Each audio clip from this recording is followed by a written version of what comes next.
Welcome to Beyond Sport with Fiona Stewart. In this podcast, I chat to athletes, coaches, and industry professionals about their sporting journey and the lessons they've learned along the way. Guests range from Olympians to the everyday lover of sport, but the message stays the same. There is so much more to sport than what meets the eye. Make sure you hit subscribe on Apple Podcasts or follow on Spotify so you don't miss the release of each new episode.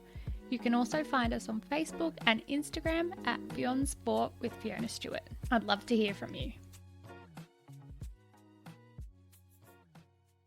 This episode is going to be a little bit different from the weekly interview that's been coming into your ears each week for, well, almost 9 months straight. You've got me for a quick bonus episode chatting to you about expectations. The dictionary defines expectations as a strong belief that something will happen or be the case. We place expectations on ourselves and others, and if the outcome isn't what we expected, then you are left with the feeling of disappointment. It's that heavy feeling of being let down. In a sporting context, expectations are unwritten demands or minimum standards that you have about your performance.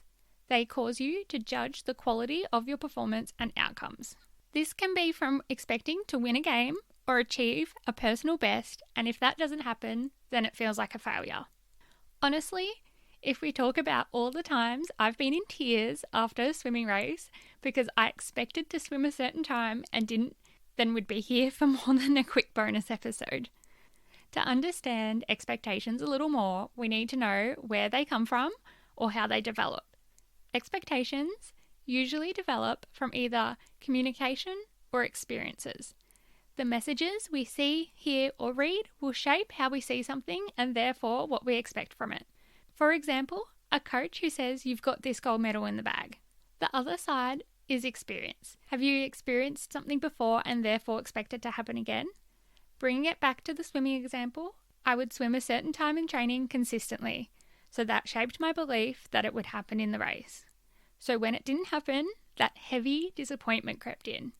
Not the disappointment that comes from not achieving a goal, but the disappointment that comes from being so sure that something was going to happen, and when it doesn't, you're left in a whirlwind of emotions.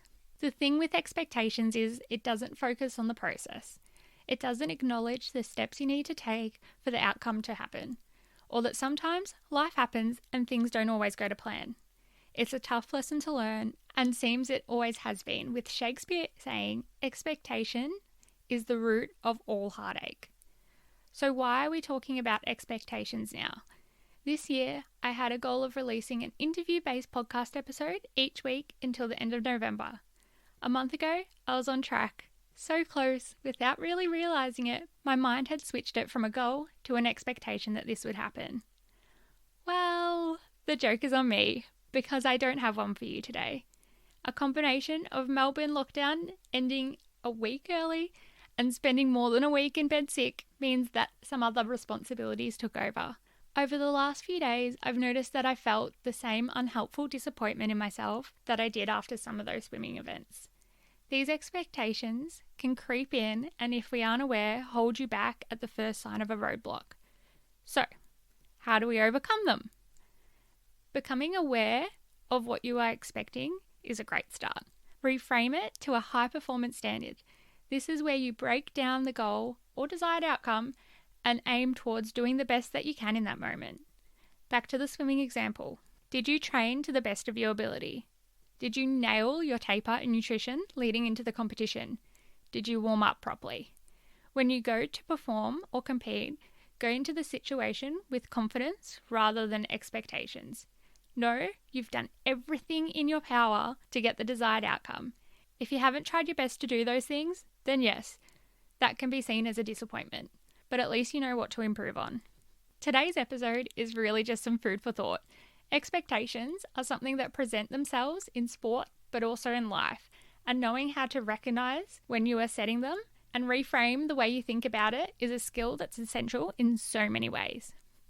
Before I go, I just wanted to mention that this week, 3 of our Season 2 guests have been announced to be Mental Fitness Program Ambassadors. The AIS have partnered with the Black Dog Institute to deliver an interactive mental fitness program for Year 7 to 10 students to bring awareness to mental health and help give them tools and strategies to deal with some of the challenges life presents them with. Special shout out to friends of the show, Hannah Buckling, Kate Eddy, and Sarah Carley, who are all giving back to the greater community through this amazing program. If you'd like to find out more about this program, you can find the link in the show notes. If you've been listening to this podcast since it launched last year, then you may have picked up on the theme that sport can be good for the individual, but can also be used as a tool to develop the community.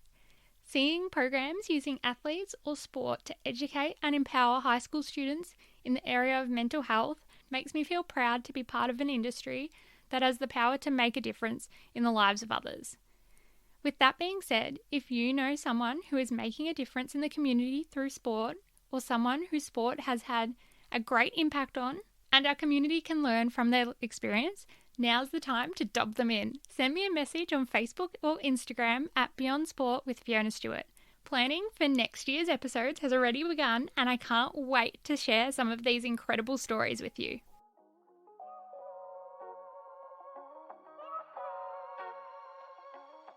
Thank you for listening to this episode of Beyond Sport with Fiona Stewart. This is a completely independent podcast that has been created to share the journey and lessons of top-level sporting professionals, but also your everyday lover of sport.